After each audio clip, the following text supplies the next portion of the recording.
I'm here to talk to you this afternoon about the South Pacific Islands region and its place in Asia Pacific. This is a map. I think it must have been drawn up by our foreign minister, whose home constituency is in the city of Brisbane because it's centered on Brisbane. But it shows you where the Pacific Islands region is relative to Asia in Asia Pacific. And you can see that if you were rotating it a little bit further around, hardly any of Asia would show. That is how remote and extensive the Pacific Islands region is in the world. My themes this afternoon are three in character. In keeping with the themes of the conference, I want to talk about how the boundaries of the Pacific Islands region came to be drawn, how they've evolved in particularly how they evolved without changing, which was more of a struggle than you might imagine, and then to look at some of the security and contemporary sub-regional challenges that perhaps might promote the unmapping of this particular region.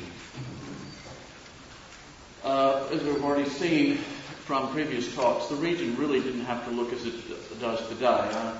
Just some maps from around 1944, if you like, of the way in which the region looked. In the case of the World War II maps, the region that we call the South Pacific or the Pacific Islands region was actually divided into three theaters of war: the Central Pacific, the South Pacific, and the Southwest Pacific. Other speakers have already introduced you to the three ethnogeographic regions: Polynesia, Melanesia, and Micronesia. And the real issue really was, how did a region come out of this diversity and represent something that looks like a unified, coherent grouping of states and interests? The answer in part is an embarrassment at this point, some 60 or so years since the founding of or drawing of the boundaries, and that is it was to a certain extent imposed. It came about out of the security interests of Australia and New Zealand. In World War II, we were about to be left out of post-war developments, so the two governments got together in 1944 and signed the Anzac Pact, which basically proposed two types of regional structures for the Pacific Islands. One was a broad security alliance to try and protect them. After all, the Japanese got close enough to bomb some of the cities in Australia. And the second one was unusual. It was an idea of having a regional association to promote the welfare of the indigenous peoples of the South Pacific, the Pacific Islanders. In the event, the alliance was not forthcoming, and it wasn't until 1952 with the ANZUS Pact, the Australia-New Zealand-US alliance, that gave something that looked like that security guarantee. And interestingly enough, it did take a regional approach to security in the Pacific Islands. The real story, though, begins in 1947, when that 1944 agreement between Australia and New Zealand led the other powers who didn't want to have a security arrangement with us, gave us a second prize, as they saw it, a kind of secondary regional association, the Humanitarian Regional Association, which Australia and New Zealand wanted because at least it committed them to engaging with us in a common effort in the Pacific Islands. In February 1947, there was a conference in Canberra. Australia, France, the Netherlands, New Zealand, the United Kingdom, and the United States came to that meeting and agreed to set up what was called then the South Pacific Commission. It's now called the Pacific Community. For bureaucratic reasons, the Secretariat wants to own it, and they call it the Secretariat of the Pacific Community, but formally it is in fact only the Pacific Community. Back to the 1947, they set up this agency, the South Pacific Commission. This had significant mapping consequences in terms of defining the region. The formal membership was defined in terms of states that were outside the region. That's to say, the 6 colonial powers. Yet the geographic scope of the region was the indigenous peoples, the dependent peoples as they were called at the time, and their welfare. So the outsiders owned it, the insiders were the ones who were the supposed beneficiaries of the humanitarian effort. What's interesting also, of course, you always have to look at these sorts of things, not just what was included in, but what was included out. And what was included out was quite significant itself in terms of how we define the Pacific Islands region. Rapa Nui, Hawaii, East Timor, the Northern Territory, Torres Strait Islands, etc., all were considered but excluded from being within the region. The implication was, if they'd been included, for example, for the Americans, including Hawaii, which was then a territory, it would have meant that it was eligible for independence. And that was not what the United States had intended for Hawaii, and of course Australia, not for the Northern Territory. When we talk about the Pacific Islands region, basically that's what it looks like. From Palau to the Pitcairn Islands, from the Northern Marianas down to Tonga. And it's a very extensive region containing 22 countries and territories. The one thing that is missing is, if you look on the far west there, is West New Guinea. The Dutch territory was included, but when the Dutch were kicked out of West New Guinea by Indonesia, the United Nations, nobody wanted the Indonesians in. The Indonesians didn't want to be in because they didn't want West New Guinea to be eligible for independence, and the other countries really didn't want Indonesia in because they didn't think they had a great deal in common with Indonesia. That was a profound effect on the region. Ratu Mara, the first Prime Minister of Fiji, told me that it was one of the reasons why he took up the regional cause. He just didn't like foreign countries deciding who was an islander and who was not. The first challenge to this map of the region, as it then was, really almost started immediately because it was a decolonization issue. From the 50s and certainly into the 60s, as decolonization became an issue in this area, the ownership of the SPC became a critical issue. Who owned the SPC and who owned the region that it defined? A second question was, could the SPC, as decolonization proceeded, could the SPC be reformed sufficiently to transfer ownership from those 6 colonial powers, now 5 because the Dutch were out, to the island states? And if not, what would the island states or island countries do about it? Would they unmap the region? Would they redefine the region in a new way as a consequence of this division? This is what had happened in the Caribbean in the 1960s. In the end, the SPC could not be reformed sufficiently to give the island peoples ownership of the SPC. They had partial ownership as they got independence, but not complete ownership.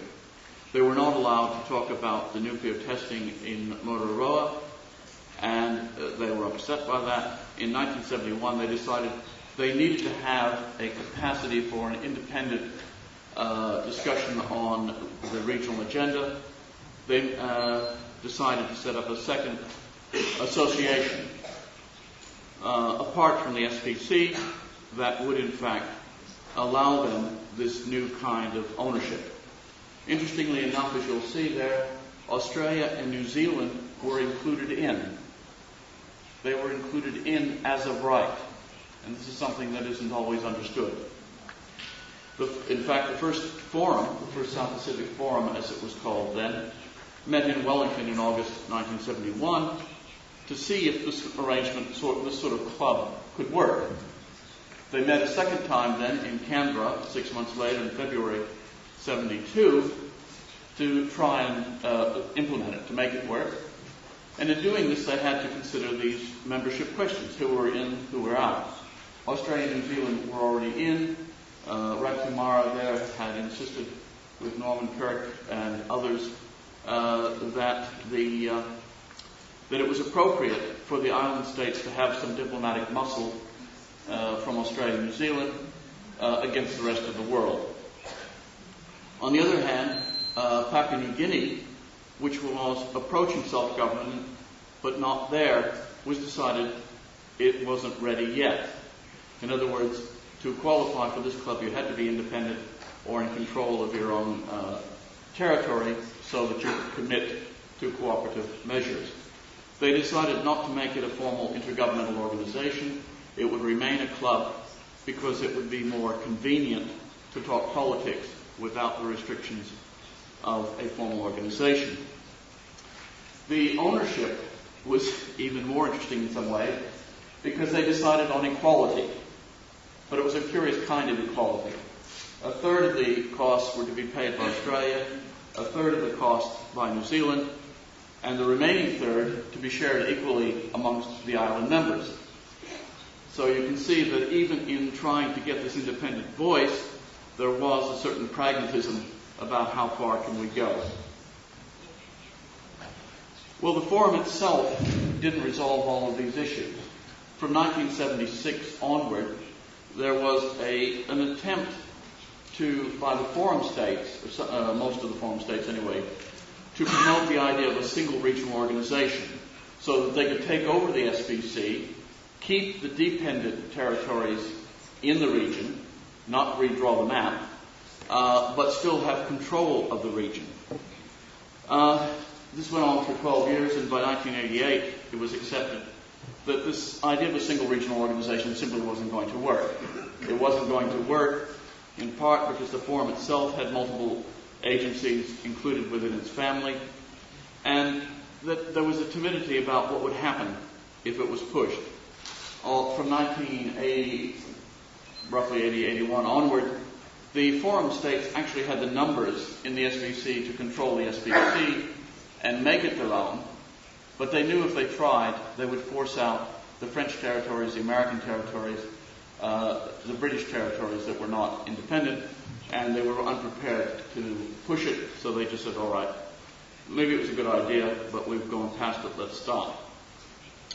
What they did do instead, however, was set up a South Pacific Organizations Coordinating Committee called SPOT to coordinate amongst all these agencies so that they could get that kind of coherent regional integration that they wanted through the single regional organization.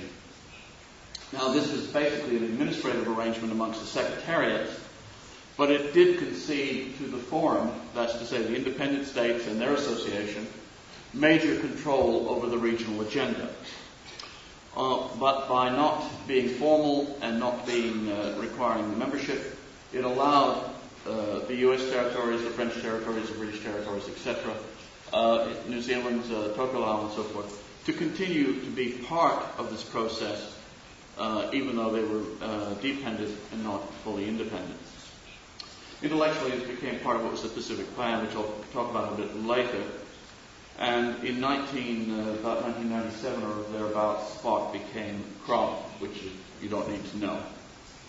But this is what it looked like. This is how robust and extensive. I don't know why the lettering has gone wonky on me. I'm sorry about that. But you can see the range of agencies, both formal intergovernmental ones as well as non-state actor agencies that were included in this very robust regional system. The second unmapping stress that came to the region came in the wake of the collapse of the Cold War and then the effects of 9/11 and its aftermath, the war on terror, etc. This brought both opportunities and challenges to the value of regionalism as far as the Pacific Island states were concerned. There was a more robust pursuit of national interest, which meant that states were less deferential to the Pacific Islands than they had been in the Cold War, where nobody was going to try and alienate them. When Arthur I talked this morning about falling off the map. That was the period when the World Bank decided that basically there was a Pacific paradox. Here was a region that per capita had more aid than any other region in the world, and yet it was the least productive of that aid. And they started, because the Cold War was over, they could start demanding more responsibility, more accountability, more good governance out of the Pacific Islands as part of the cost of receiving aid. There were new players that came into the region, partly because of resources like tuna and the like, but also because of a new global dynamic. And also, but with these changes, a need to protect regional interest as well. The question was whose interest? Whose interests were going to be protected regionally in the Pacific Islands? I can't go through this, but this is a chart that shows you some of the four eras that I've identified as areas where the security interests, particularly of Australia and New Zealand, led to regional arrangements, regional cooperation. The bottom one there is the one that has been the dynamic for the last decade or so, and it's this image of the Pacific Islands being small, weak, vulnerable, therefore an incubator for failed states potentially. The threat doesn't come from the state rivalry of the Cold War, but from terrorists and non-state actors, criminal aid elements, etc. And a variety of responses, including the Pacific Plan and the Bekatawa Declaration, which is so particularly important, as we'll see in the case of Fiji. In order to meet this change in that fourth band that I showed you there, from 2005, the Forum proposed what was called a Pacific Plan. This was a plan to more strongly integrate the Pacific Islands region together in order to make it more robust in dealing with these perceived challenges.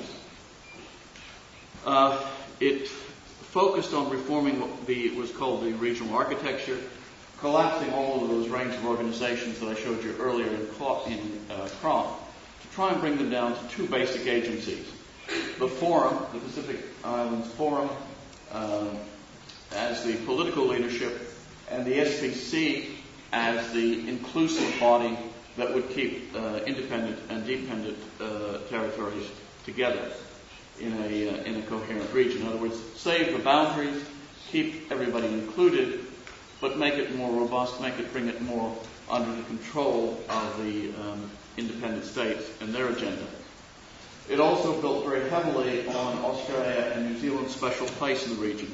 That's where the fact that Australia and New Zealand were members of right in the Forum, and therefore they were insiders, even though in terms of the outputs of the regional organizations, they were donors, not recipients.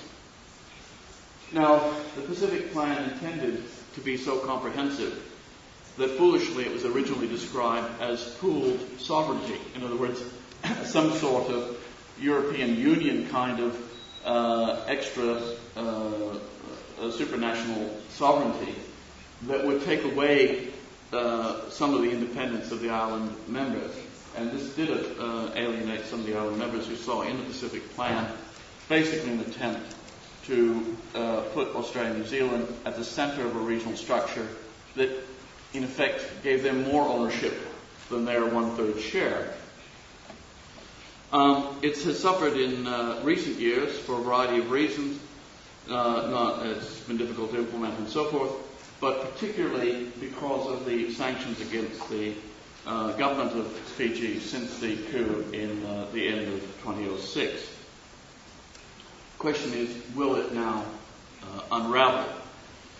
The use of foreign-based sanctions against Fiji drew attention to the way the regional system was working, who was in control of it, and what it was going to do to member states that got out of line.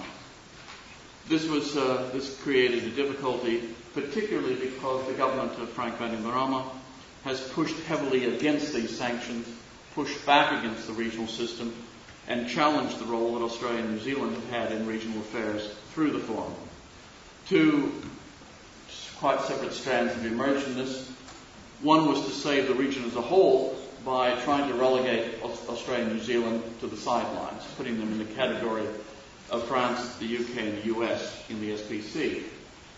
The other one was to redefine the region in such a way that perhaps it would be not one region, but three regions, but the sub-regional mechanisms would actually be defined as regions in their own right, each able to go their own way.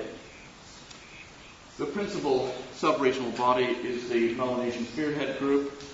It was founded by Papua New Guinea, the Solomons, and Vanuatu, initially in the 80s to develop solidarity with the independence movement in New Caledonia. Interestingly enough, Fiji's Prime Minister at the time, Rakumara, resisted joining the Melanesian Spearhead Group because he believed it would undermine the regional system, redraw the boundaries. Last year, when Prime Minister Bainimarama was due to become the chair of the MSG, Vanuatu responded to Australian concerns and refused to hand it over. This created a crisis. In December last year, through the intervention of the Solomon Islands, the chair was handed back to Fiji as it required, but only after Fiji had actually proposed recreating a new forum that would exclude Australia and New Zealand altogether. So now it will be over to you when question time comes. The argument I presented here was very brief. It's not comprehensive. You have to read the paper for that, I'm sorry. But it is in Chinese as well as English. And I'll happily take questions when the time comes. So, xie xie, thank you.